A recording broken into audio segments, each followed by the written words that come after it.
আমেনা বলেন, পয়গম্বর আমার গর্ভে আসার পর আমার গর্ভের মধ্যে কোনো কষ্ট অনুভব হয় না। আমি মা আমেনা যখন চলি কোনো কষ্ট অনুভব হয় না। আমি মা আমেনা যখন কূপের কাছে যাই, আমি মা আমেনা কূপের কাছে যাওয়ার পর কূপের পানিগুলো বালতি দিয়া উঠানো লাগে না। আমি মা আমেনা যাওয়ার সাথে সাথে কূপের সব পানি উপরে উঠে যাইতো। অন্য মহিলা বলতো, রে মা আমেনা, এখান থেকে যাইও না আমেনা, তুমি দাঁড়ায় থাকলে আমরা পানি পাই, আমেনা এখান থেকে যেও না। ও আল্লাহর বান্দারা, বলেন তো এটা কারো জন্য সম্ভব হবে নি? আল্লাহর নবী রাহমাতুল লিল আলামিন, মায়ার নবী দুনিয়াতে আগমন করার পর, পয়গম্বর দুনিয়াতে যখন আগমন করেছেন, নবীজি দুনিয়াতে আগমন করিয়া সর্বপ্রথম সেজদায় নবী পড়ে গিয়েছে। আরো জোরে বলেন, বলেন তো কারোর জন্য সম্ভব হবেনি? আরো জোরে বলেন।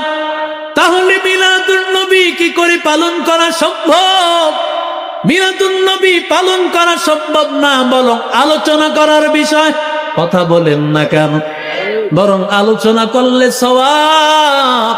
এটা আমার মায়ার নবীর শান, আমার মায়ার নবীর ইজ্জত, ঠিক কিনা? সন্তান আল্লাহর দেওয়া নিয়ামত, কিন্তু যদি ওই সন্তান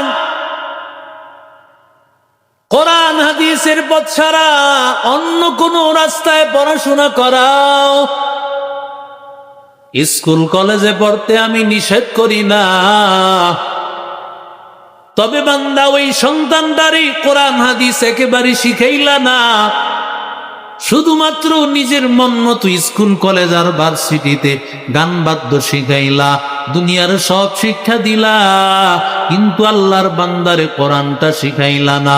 ওরে আল্লাহর বান্দা, সব সন্তান তোমার নিয়ামত ছিল, আল্লাহর দেওয়া একটা নিয়ামত ছিল, কিন্তু এই সন্তানটাকে দিন না শেখানোর কারণে এই সন্তানটা ঐশীর মতো আর ওই ভোলার মধ্যে যে আলেমকে হত্যা করেছে ওই সন্তানের মতো তোমার গলায় ছুরি লাগায় দিবে।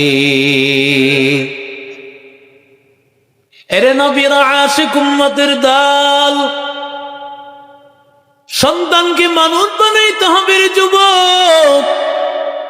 ক্ষমতা আল্লাহর দেওয়া নিয়ামত, কিন্তু ওই ক্ষমতা যদি এমন ভাবে ব্যবহার করা হয়, ক্ষমতার আসনে বসিয়া মানুষকে গুম করে, নির্যাতন করে, ক্ষমতার আসনে বসিয়া মানুষকে জেলখানায় ঢুকায়, ক্ষমতার আসনে বসিয়া দ্রব্যমূল্যের ঊর্ধ্বগতি বাড়া দেয়, বুঝতে হবে এই ক্ষমতা আল্লাহর দেওয়া নিয়ামত না, বরং এই ক্ষমতা তার জাহান্নামে যাওয়ার কারণ। আতিনা ফি দারে দুনিয়া না হাসান, আতিনা ফি দারে উকবা না হাসান, ইয়া গিয়াসাল মুস্তাগীসিন ইহদিনা ইফতিখারা বিল উলুমি ওয়াল গিনা, কাদের কুদরত দারি বল কামাল, আনতা রব্বি আনতা হাসবি যুল জালাল, তুহি কাদের জলিলুল্লাহ জাহাদার, বহর হালে তুহি মেরা নিগাহদার। আল্লাহ তাআলা বনি ইসরাঈলদেরকে ডাক দিয়া বলেন, ওয়াজকুরু নি'মাতি আল্লাতী আন'আমতু আলাইকুম ওয়া আন্নী ফাদ্দালতুকুম আলাল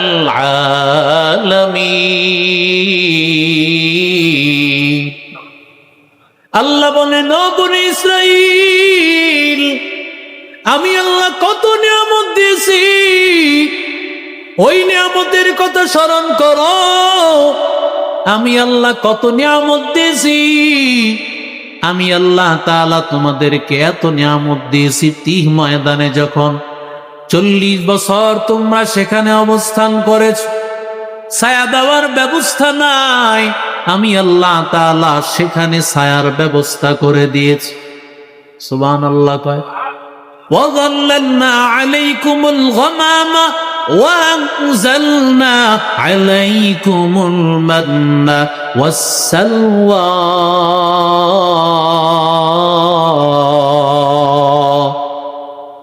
আল্লাহ বলেন আমি মেঘ দিয়া তাদের উপর ছায়া দিলাম, মান্না আসমান থেকে নাজিল করেছি।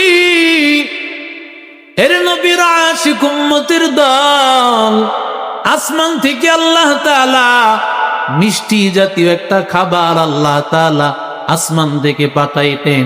সকালবেলা মানুষেরা গাছের পাতা থেকে সেই খাবারগুলো খাইতো। ওরে আল্লাহর বান্দা, আল্লাহ তাআলা পাখির গুনা আসমান থেকে আল্লাহ পাঠায় দিতেন।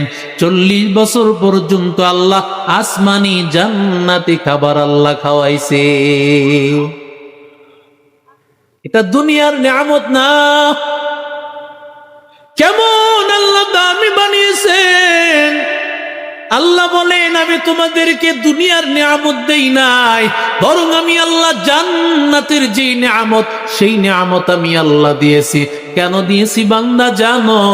কারণ বান্দা আমি আল্লাহ তাআলা তোমাদের মর্যাদা অন্যদের উপর দিয়েছি। যদিও উম্মতি মুহাম্মদের ধারে কাছেও না। এর নবীর আশিক উম্মতের দল, আল্লাহ বলেন আরো কত নিয়ামত দিয়েছি। মুসা আলাইহিস সালাতু ওয়াস সালামের উম্মতেরা বলেন আমাদের পানির ব্যবস্থা করেন। আল্লাহ তাআলা ডাক দিয়ে বলেন ও মুসা পয়গম্বর, ইজরিব বিআসাকাল হাজার ফানফাজারাত মিনহু ইসনাতা আশরাতা আইনা قد علم كل أناس مشربهم। আল্লাহ তাআলা হযরত ইয়াকুব নবীর 12 জন সন্তান থেকে বনি ইসরাইলের 12টা গোত্র হয়েছে। আল্লাহ মুসা নবীরে বললেন পাথরের মধ্যে আঘাত করেন। পাথরের মধ্যে আঘাত করতে দেরি হয়, 12টা রাস্তা দিয়া ঝর্ণার মাধ্যমে পানি বের হতে দেরি না। এরে আল্লাহর বান্দা, কত নিয়ামত আমার মালিক আল্লাহ দিয়েছেন। আল্লাহ বলেন সেই কথা স্মরণ করো, আমি আল্লাহ এত এত নিয়ামত দিয়েছি। এই নিয়ামতের মালিক আমি আল্লাহ। আমি আল্লাহ নিয়ামত দান করেছি।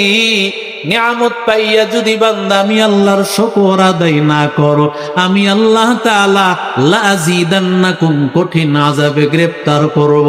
আমি আল্লাহর দেওয়া মাছ, আমি আল্লাহ তাআলার দেওয়া গোশত, আমি আল্লাহ তাআলার দেওয়া সবজি শাক, এত নিয়ামত খাওয়ার পর আমি আল্লাহ তাআলার ইবাদত করো না, আমি আল্লাহ তাআলার কুদরতি পায়ে সিজদা করো না, আমি আল্লাহ তাআলা এমন আযাবে গ্রেফতার করব রে বান্দা, সারা জীবন বান্দা এমন আযাবে গ্রেফতার করব, ওই আযাব বান্দা সহ্য করার ক্ষমতা না।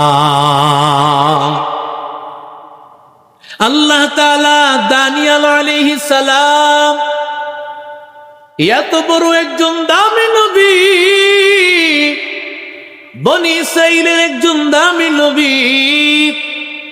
কেমন দানিয়াল, কেমন নবী, কেমন পয়গম্বর, রহমাতুল লিল আলামিন যার ব্যাপারে বলেছেন দানিয়াল এমন পয়গম্বর, যেই পয়গম্বর আল্লাহর কাছে দোয়া করেছিলেন ও দয়ার মালিক আল্লাহ তুমি আমারে আখিরি জামানার উম্মতের হাতের দাফনার কাফন আমারে নসিব করে দিও। আরো জোরে বলে এরে আল্লাহর বান্দা, কেমন নবী আমরা পেয়েছি। ও নবীর আশিক উম্মতের দল, নবীর শান বলতে গেলে সারাদিন শেষ হবে না। আমার নবীর এত শান, এত মান, রহমাতুল লিল আলামিনকে আল্লাহ এত সম্মান দিয়েছে, এত সম্মান দিয়েছে। ওই নবীর উম্মত যারা হবে তাদের মতো ভাগ্যবান আর কেউ হতে পারে না। কথা বলেন না কেন? ওই নবীর উম্মত হওয়ার জন্য নবীর আল্লাহর কাছে আবেদন করেছেন, দানিয়েল নবী চিন্তা করলেন, না না, আমি আল্লাহর কাছে সেই দোয়া করলে হবে না, কারণ ঈসা নবীর দোয়া আল্লাহ কবুল করেছেন। দানিয়েল নবী আল্লাহর কাছে দোয়া করবেন, আল্লাহ তুমি আখির জামানার নবীর উম্মতের হাতের দাফন কাফন আল্লাহ নসিব করে দিও। পয়গম্বর ভবিষ্যৎবাণী জানা দেন, ও সাহাবায়ে কেরাম, তোমরা দানিয়েল নবীর লাশটা পেয়ে যাইবা। ইরাকের যুদ্ধ চলাকালে দানিয়েল নবীর কফিনটা তোমরা পেয়ে যাবে, তোমাদের হাতে দানিয়েল নবীর দাফন আর কাফন হয়ে যাবে। সুবহানাল্লাহ কয়। রাসূলের মিলাদুন নবী নিয়ে দেখেন নাই মারামারি আর কাটাকাটি, কথা কর না কেন? আচ্ছা বলেন, রাসূলের মিলাদ কি পৃথিবীর কারোর জন্য কি সম্ভব? মিলাদুন নবী মানে রাসূলের জন্ম, রাসূলের কথা কন, রাসূলের যেই জন্ম, এটা কি কেউ পালন করতে পারবে? বলেন। আরে জবাব দেয় না, পালন করা সম্ভব, কথা বলেন।